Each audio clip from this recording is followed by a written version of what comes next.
When our neighbor Knox leases the pond and cuts off our entire water supply, I speak up. Can you raise the sluice gate a little? Our orchard needs some water to survive. Convenient for everyone? This is my dam. I block the water however I want. Your fruit trees die of thirst? Not my problem. Then he goes ahead and sinks a fortune into stocking his pond. The moment he dumps his precious fish into that water, I get to work on my own land, right upwind of his pond. I build a massive organic compost site. Every single day I turn the pile. What the heck is that? It reeks. How am I supposed to raise premium fish in this stench? Easy. It's my land. I do organic composting. Not your problem, is it? The story starts 1 month ago, on a quiet afternoon. The roar of excavators shatters the peace of our orchard. Knox is out there directing his crew, pushing the dam another 30 feet downstream. It stops right at the edge of our orchard. I walk over fast. Knox, this water is the only lifeline my orchard has. You extend this dam here? How do my trees survive? Knox gives me a sideways look. They dry up and die. Didn't you graduate from Ag University? Didn't they teach you how to make rain? Pop comes running out of the orchard. He points straight at Dex. Dex, we agreed to share the water. Now you're draining everything, even the groundwater. You're trying to ruin us. Dex hangs a cigarette off his lip and laughs coldly. Relax, it's my dam. I block it however I want. Pop's face flushes red. This boundary is clearly ours. Knox steps forward. He jabs a finger into Pop's chest. Shut your mouth, old fool, and don't you move. The water is on my side. That makes it mine. What are you going to do about it? Call the cops? All they do is mediate. Pop is shaking with rage. Just give us a way to survive. I'll fight you both. Knox jumps back. Arms on his hips, he sneers. Fight us? With what? That useless son of yours can't do anything but dig in the dirt. Go ahead, hit me. Touch me and see what happens. My farm resort opens in a few days and I could use some cash. You dare lay a hand on me, I'll make sure you're finished.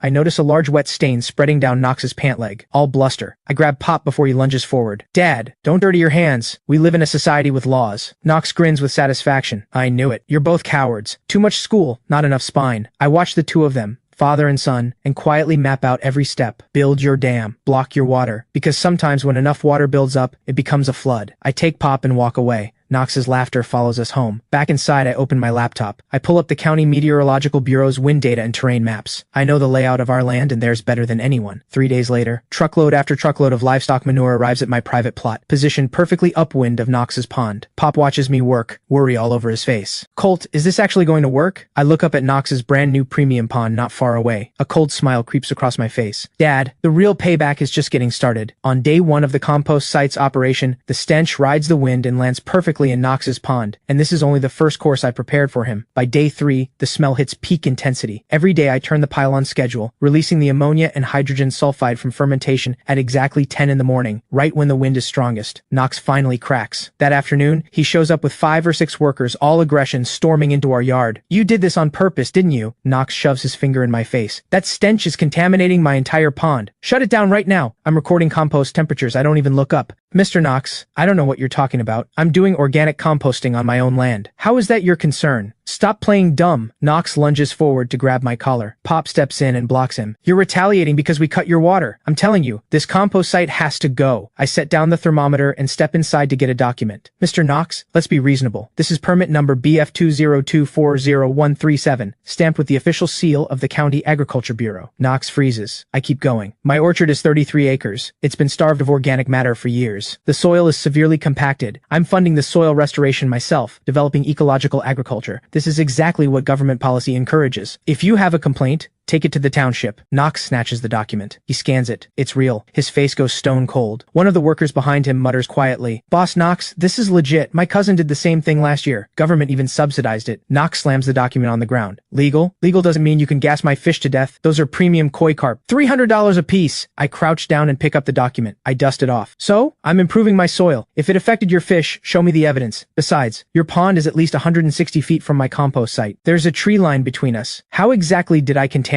you? Knox is left speechless. I stand up and look at him steadily. Mr. Knox, when you cut off our water supply, you didn't give a single thought to whether our trees would live or die. Now I'm running a legal operation and you come here to make trouble. Why don't we both go to the village council and let them sort it out? Knox knows he has no case there. He grinds his teeth. Fine, you just wait. He takes his crew and slinks away. The next day, over a dozen industrial fans go up around Knox's pond. They also buy large quantities of chemical deodorizer and spray it frantically into the air. Pop asks me nervously, Colt, will that actually kill the smell? I watch those fans. Dad, relax. They bought the cheapest chemical deodorizer on the market, mixed with the organic material in my compost compost, it'll only make things worse. Sure enough, by that afternoon, the smell over Knox's pond is stronger than ever, now layered with a sharp chemical bite. Then I get a call from Officer Holt at the village council. Dex has been there making a scene, demanding they force me to tear down my compost site. I gather every permit and document I have and head over, but before I walk out the door, I add something extra to the compost pile. It's a specialized microbial agent I brought back from the AG University lab. When it meets the deodorizer Knox has been spraying, what comes next? Knox is about to find out what a real chemical reaction smells like. I settle into my seat at the village council meeting room. 3 prepared documents sit in front of me. Dex has been waiting inside for half an hour. The moment I walk in, he slams the table and starts ranting to Officer Holt. He says my compost site is releasing foul odors that have caused mass stress responses in his 𝐒𝐽 a $30,000 investment, with over 300 dead and direct losses exceeding $15,000. Officer Holt looks at me, signaling me to respond. Calmly, I open the first document, the Organic Compost Project Permit issued by the County Agriculture Bureau. Everything is in order, meeting every environmental standard. I point out that my site is 170 feet from Knox's pond, well within the required safety distance. Dex gets agitated. Distance doesn't mean there's no impact. I nod. I open the second document, my orchard soil test report, certified by the County Agricultural Extension Station.